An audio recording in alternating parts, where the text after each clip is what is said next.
starting a business from scratch. Today we're going to be doing something a little bit different. Normally I bring my video to you from the store. Today I'm going to be doing something different than that.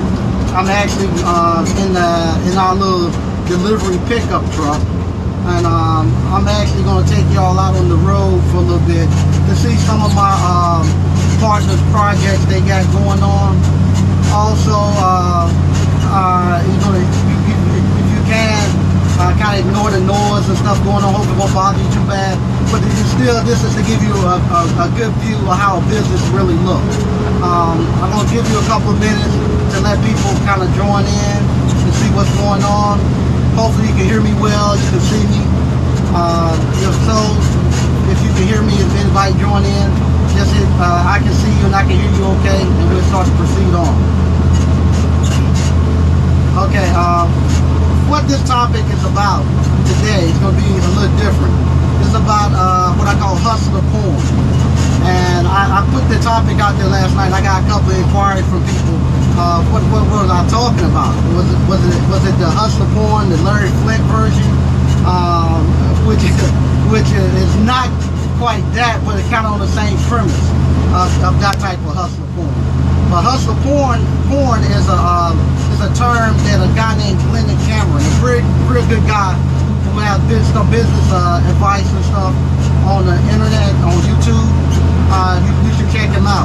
But that's a term that he kind of coined called hustler porn. And what happened, that comes from all the stuff you see on the internet today, and a lot of people who trying to tell you about business advice. They make business to be almost it's like a porn, like porn stars.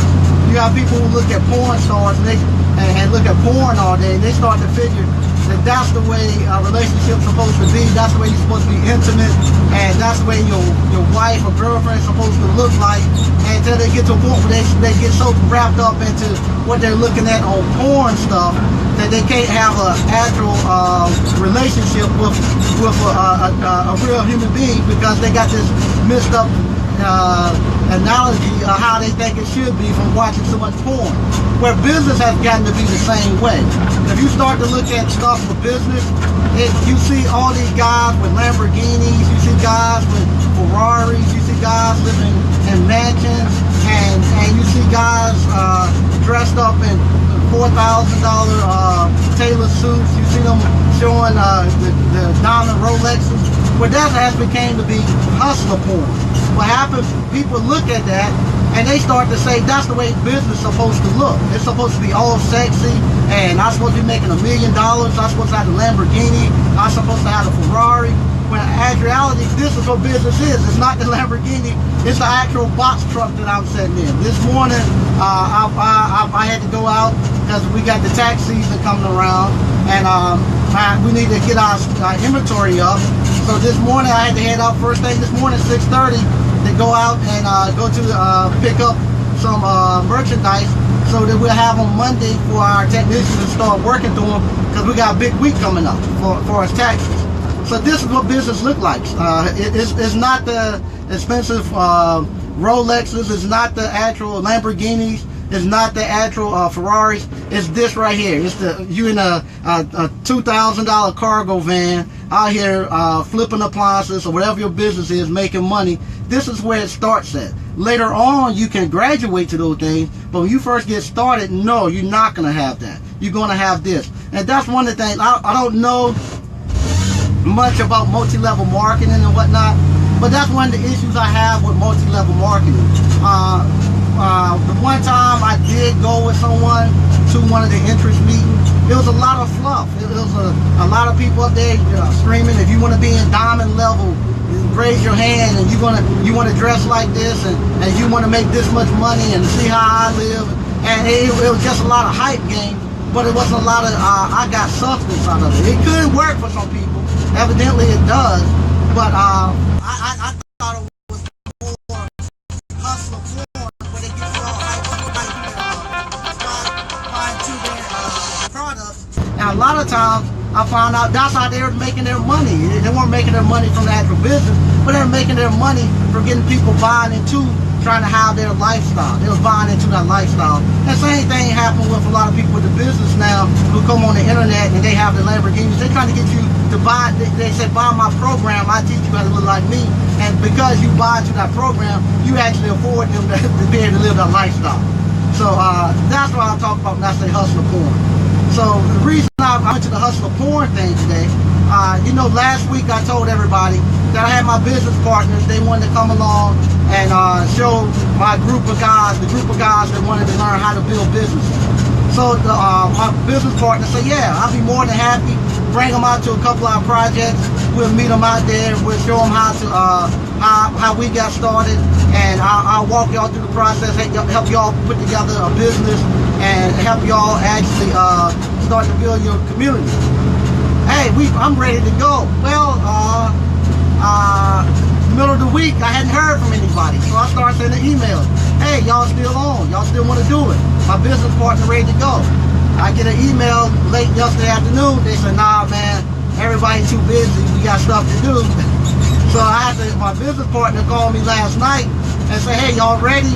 He getting stuff planned for us. I had to tell him, man, they don't want to meet. And that was the second time this week. I had another guy that wanted to do business, and he was all ready to go. And he said, hey, I'm going to be ready. Send me the business plans, and we're going to meet on Tuesday. Tuesday came and went. I didn't meet the guy didn't show up. So now I ended up Saturday, I'm by myself again. Those guys don't want to go. So what I'm going to do, I'm gonna take y'all out and let y'all actually see some of the projects that my business partners are working on, so y'all can see what business looks like and what the opportunity looks like from the beginning to the middle portion to the end. So what we're gonna see, I'm gonna take you first. I'm on the way, like I said, I'm on the way back from picking up some merchandise, and I'm in the vehicle in our delivery truck. So you have to excuse some of the noise and stuff in the background. Hey, but this is what business look like. You out here, you hustling, flipping appliances, what we do. So I got the merchandise. I'm heading here now. I'm gonna go to in about 5 or 10 minutes. We're gonna pull up to one of the sites that my business partner and them are building. This right here is a commercial. It's a Food Line grocery store center. Across from that, they're actually building a restaurant, and they're gonna build a sports center where you're gonna have like a batting cage and stuff. Hopefully they have already gone, because I don't want to get them on videotape. So they have already gone from that site. So we'll go there. I'm just gonna ride through, turn the camera around, show y'all, point out what they're doing. Then from there, we're gonna go to a place where they've got hospitals and stuff at. All in a little small town of Clayton, North Carolina. Hopefully my signal stays strong. We're gonna go there and I'll show you there. That's gonna be one. It's gonna be one that's in progress. How business look in progress. The other one is gonna be a finished project. Also with another project that's getting ready to start. You'll see what the opportunities look like. And once you see what then after that, if it's not too long, we'll drive on up to my store. So I think what happens, why nobody wanted to come out this weekend and go meet with my business partners, I think that came out, that the reason why they didn't come out was the fact was that it wasn't sexy enough. Because everybody has gotten to the point where they want to go to like the multi-level marketing stuff and the network marketing, where you come into a conference center, we have Bentleys parked out front, everybody gets dressed up in the best suits and the best clothes, and we put somebody we'll put somebody out there in front of you and get you hyped up. Once I get you hyped up, I sell you a product, but you never really get to actually own a business, or you never get to actually build a business. So I think that's what happened when I told them, okay, we're going out here to the construction site and meet these guys where they're at, and let us see them and see everything. See the cars that these guys drive. See how these guys are actually putting it together and building the community. Once they saw that, then maybe I could have erased that hustler porn stuff out of their head. But because it wasn't going to be nice, they didn't want to come to the project. So what we're going to do now, I'm getting ready to pull down, and in a couple of minutes, we're going to start coming up on one of the projects that my business partner's been working on. Like I said, this is a Food Line shopping center. Across from that, they're building a restaurant, and they're building a sports complex right behind the restaurant. Because the restaurant and the complex and the shopping center is right in front of like a big city park. And what they're going to do, they're going to put batting cages and stuff in there. They don't even play baseball. They don't even know anything about the sport. But they look at the opportunity. They say, we can buy that land. There's a Food Line across the street. We can put a restaurant there. And because people are going to constantly be coming here playing baseball or whatnot, we're going to put a baseball cage and a batting cage in there so they can go in there and practice in between. Even though it is a batting cage right beside it, an outdoor batting cage, they say, hey, we're going to step this thing up. We're going to put an indoor batting cage, and we're going to make money off of this thing. So we'll be coming up there in a couple of minutes. And I wish those guys we could have got with them this morning and went with them on all day and see all their projects. But like I say, because of the mentality that we have right now about how business is supposed to look, that we get discouraged when somebody actually brings you real business. Just like if you were to sit around and look at porn the whole day, and then you get a real girl to come around or a real man to come around, and you're not going to be attracted because it's not going to be what you envision your mind of how intimacy and stuff's supposed to look. So we're actually starting to come up there in a couple of minutes. And this one right here, this is going to be the job site that that's ongoing. The Food Line is already up and running. The restaurant and stuff is they got what we call dried in, where they got the roof on and they got the walls in. They don't quite have. I don't think they got the windows in it yet.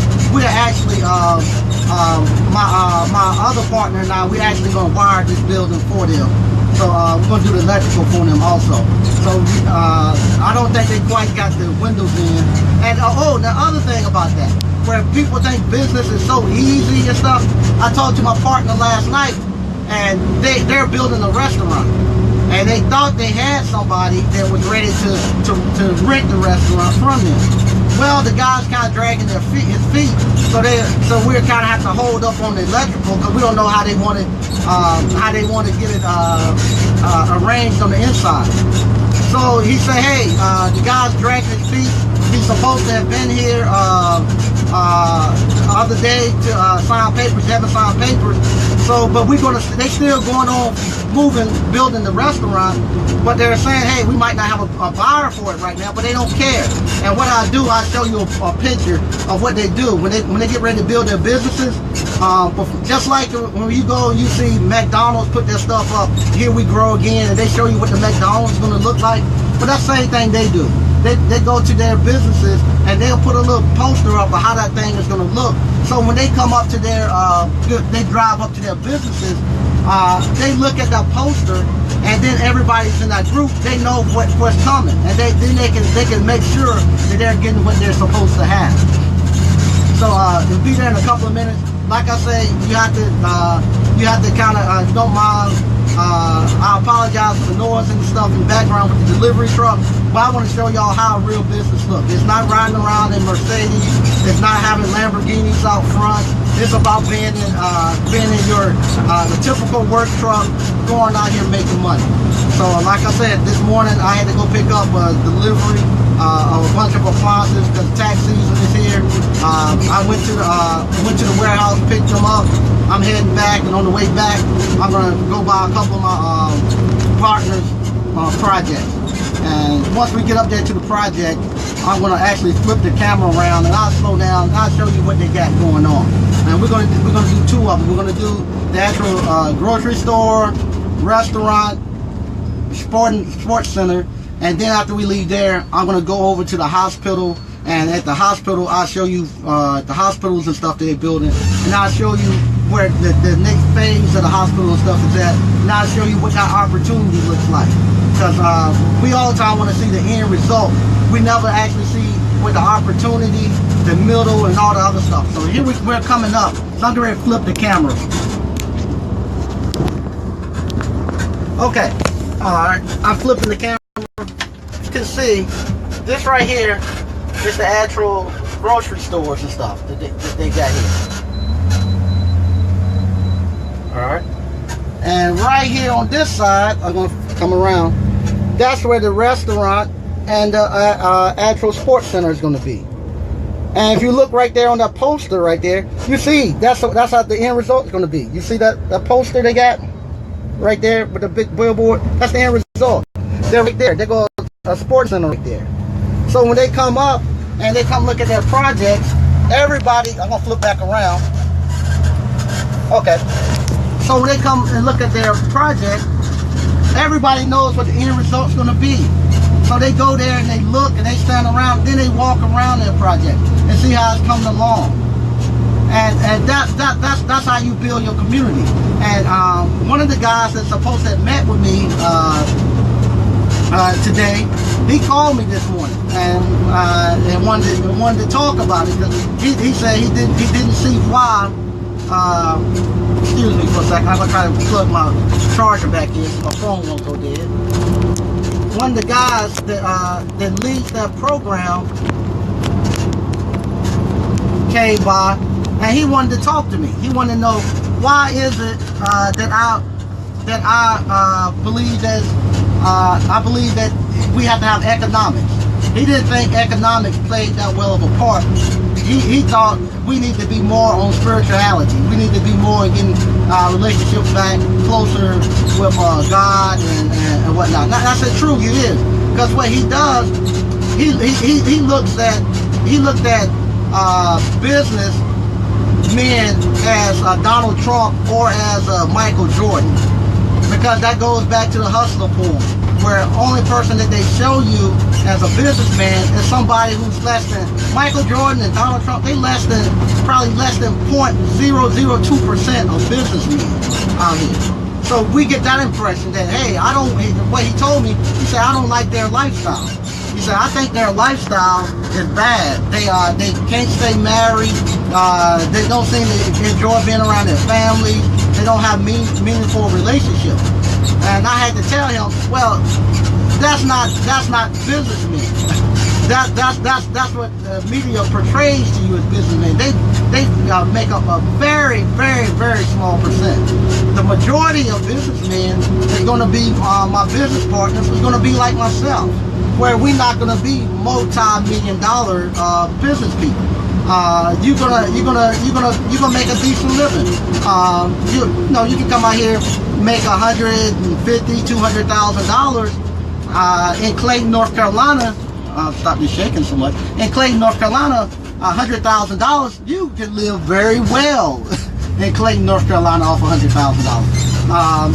And you can live very well in a lot of places under $100,000. But because we get so caught up into this business porn thing, where we thinking, with hustler porn, where we thinking you gotta be a multi-millionaire, that we don't look at the businesses that'll generate you $100,000 and as being a liable business. We look at that as failure. And if I can't make the $1 million, then I'm not gonna be interested in doing it at all. But that's what his impression was.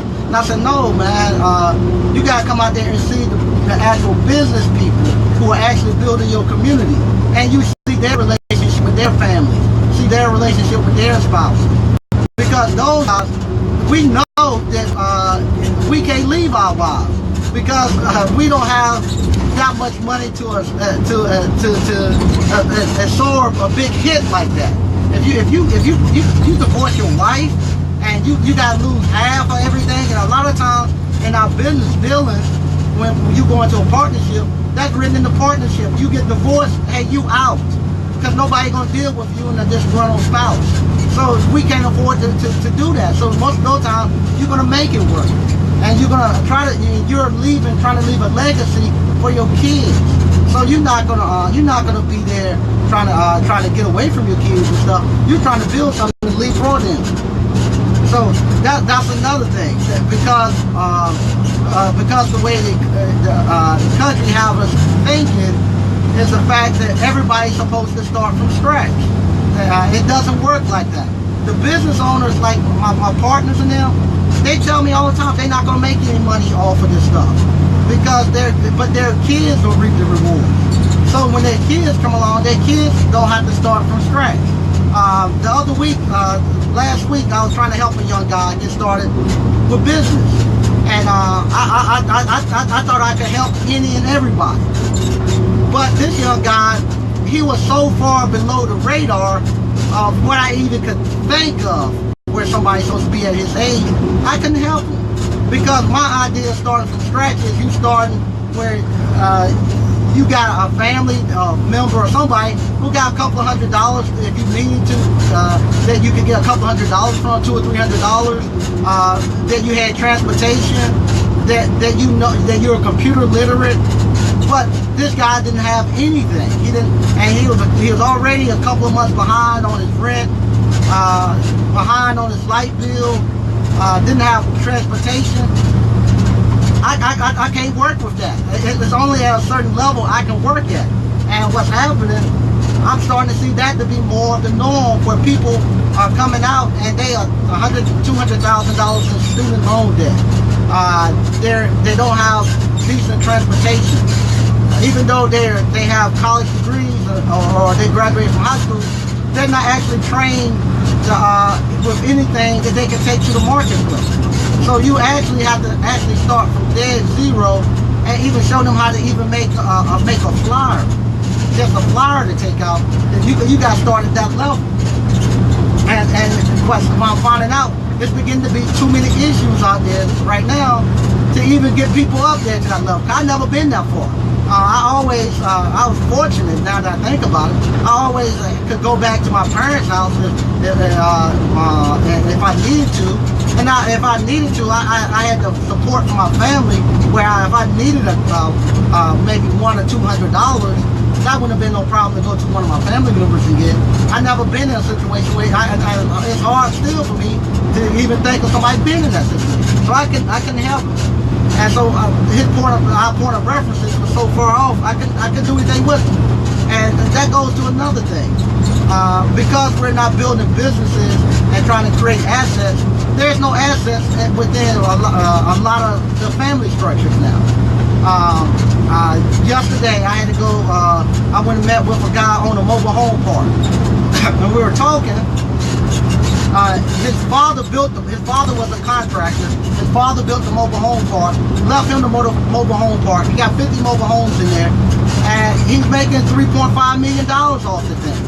That's what his father left him, so that's where he's starting at. But if you saw him, you wouldn't think that. I had a conversation with a family member earlier this week, and we were talking about just basic insurance, life insurance. And I found out that the family members had no clue how much insurance they supposed to have had. They bought a whole life policy for double or triple what they could have bought a term life policy for. And with that term life policy, they could have left several $100,000 to their kids upon their passing. But because they bought a whole life and they bought the wrong whole life, they barely gonna have enough to get in the ground. Their kids gonna probably have to put money with their insurance policy they paid for all those years just to put them in the ground. And that's what's happening because all this not listening to people who are actually doing it, not coming out here looking at the people's business and actually getting people who know to actually tell people the correct way. It costs. Ignorance has a cost, and people don't realize that. If you're going to be ignorant, it's going to cost, because that right there costs that next generation. That's a whole generation that's got to start from nothing and struggle again when they could have easily taking care of that for less money than what they've done just to get this up in the ground. And on top of that, many times I went to a lot of the churches from my hometown in Granville County. I've taken many of them what they call financial peace, Dave Ramsey, where it tells you what type of insurance to buy. It tells you how to budget your money, because that's what I use to get my finances straight. I've gone to churches and said, please put this in your church and teach the members how to make a budget, how to buy insurance, how to leave a will. Please take this and give it to your church. I will pay for it for free if you would just do it. And I've taken the package around to so many churches. They'll keep it for about a month or two. I'll call them. Are y'all going to take it? Finally, they'll call me back and they'll say, no, we don't want it. We don't think. I've been told that they don't want to. They don't think the church should be telling people how to deal with their finances. They shouldn't be telling people. They got to separate church and finances, because people don't want to talk about that. But they're constantly having a GoFundMe when somebody passed. They're constantly trying to raise money to build stuff, but they won't tell people how to. And they're constantly asking for money, but they won't get their members equipped on how to deal with a person. All right, in a couple of minutes we're pulling up to the hospital that my partners and them are building, and their outlets, the actual outpatient stuff and doctor's offices and whatnot. And here I'm gonna pull up. If you can still see me, I know the sun glare is going. I'm gonna pull up. I'm gonna show you the hospital and hospital stuff that they got going on, and then I'm gonna pull over and show you what opportunity looks like. And what the opportunity is an actual little building that another piece of land that they just bought, and there we use that little piece of land to store some of our overflow of appliances and stuff. And I'll show you that's what opportunities look like, and that's what these men are doing every Saturday. Every Saturday they out here, and they're out here looking for opportunities, and they're building their communities, and they're buying up assets to leave to their kids. In the African American community right now, our men are not doing this. We got to start doing this.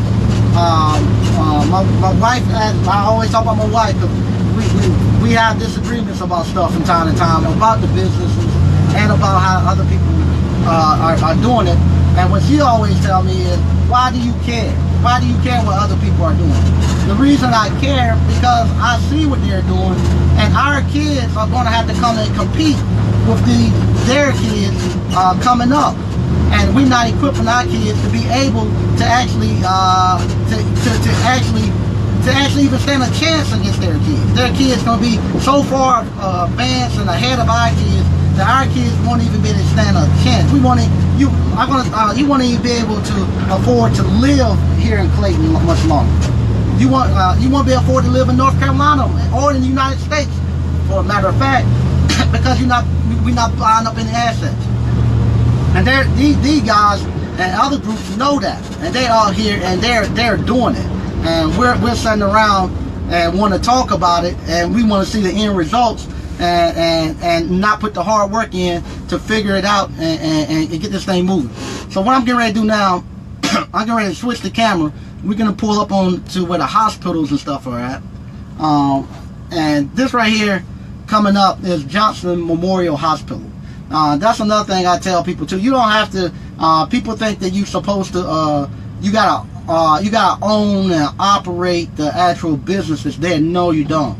You can own, as long as you control the asset, which is the land and the building. They pay you rent, and you build it, and you ain't gotta run the business. As long as you use them to pay for all that stuff, and you control the asset. Kids can collect money off of this thing for the rest of life. Pass stuff down, generation to generation. Job, you can't pass. And once you're done, you're done. Your kid can come and pick up your same salary, pick up your same job. So here they are coming up. You can see right over here, the right hand side. That's show you. Pull this up. This right here is the hospital over here in Johnston County. Now you don't have to own the hospital, but if you own what the hospital is sitting on, and you own the buildings and stuff, you making money. So they build all the way across the street, because they know now that it's a hospital there. They know it's a hospital there. They know that this hospital is just not going to stay there. Hospital is going to expand because the people here are growing. You can see all the new construction they got going on. They know the hospital is growing and more people are going to be coming in. So they buy all this land right here. This right here, this is the middle. This is the phase they got going on. So this is what it looks like. Now here go what opportunity looks like. They just purchased this right here. They just purchased this land. This house right here, somebody had drove into it and crushed it. They bought the house. When people say, why you want to buy that crazy house? They bought all of this. They bought all of this trailer house and all that. They got guys still there at the trailer house. And right here is where we store our appliances and whatnot. Our overflow in that little barn right there. But this is what they buy. This is what opportunity looks like. Most people come by, they'll see that house torn down, and they'll see this little trailer, and they'll see all this stuff, and they'll say, why would somebody even want to buy this mess? Because they know they got that over there that they're going to expand out here. And what I do, I'm going to drive on around to the other side. And that's where we store all our little stuff at, right there. Now I'll flip back around. See, that's what opportunity looks like. Opportunity is not going to be somebody. That's not going to be nobody in no Lamborghini, in no Ferrari. That's not going to be nobody in no $10,000 suit. That's what it looks like. It's ugly. Opportunity is ugly. It's work. I'm gonna swing on around and drive through the other thing. I'll turn it back on and swing on around and let y'all see all the stuff that they're building up around here. But that opportunity looks like it's that little raggedy building I just shown you. It's me sitting here in this little truck riding around on Saturday morning. At 6 o'clock in the morning, picking up used appliances, and then this what the end results look like. And this is what we always see. We always see this end result. When they got the buildings and all this stuff up, we don't like the dirt right there with the red clay and stuff. Where they're going to take us to like that little house that's broke down. They were going to take us. My friends would have got to see all of that, and they would have came here to the end results. So then they would have seen how it actually looked. These guys, this is not government building this stuff. These are people building this stuff. People every day, just like you and I, building this stuff. Look, you saw some of the stuff. Not even nobody's in it yet. But they don't care because they know that people are going to come and rent it, and they build it. So that's what business look like, and that's what we got. That's what I was trying to get y'all to do. So. Maybe it's, I've been thinking and talking to people, maybe it's me, because I've tried everything to get people on board to go. I've been told that it might be the way that I'm talking to people, because sometimes I come out condescending. Okay, so I try to clean that up a little bit. Then I was told, well, maybe it's because you tell them about the money, but you never show them about money and stuff. So then I say, okay, I start trying to show some money. If I start showing a little bit of money, then they say, well, that's the problem. You're making people feel bad because you're showing money and stuff. You need to get away from that. And you need to actually just let them go through the process and let them see other people. Well, I tried that and they still don't want to go. So now I'm starting to say, maybe it's the group I'm talking to. Because who I'm talking to are your ministers. I'm talking to your school principals. I'm talking to your college graduates with advanced degrees in engineering. I'm talking to these people because I figure they got the disposable income and that we could get together and they would know. But these are the people who don't want to go. For some reason, they have totally bought into know what they bought into. I can't even think about it. I don't know what they bought into, but they don't want to go. They're complacent where they at. They're not going to go. Now the people that want to go, the guys that they're doing skilled labor, who has no other choice. A lot of times they got felonies on their records. They have no other choice. These guys are ready to go, and they'll do anything. But a lot of times they don't have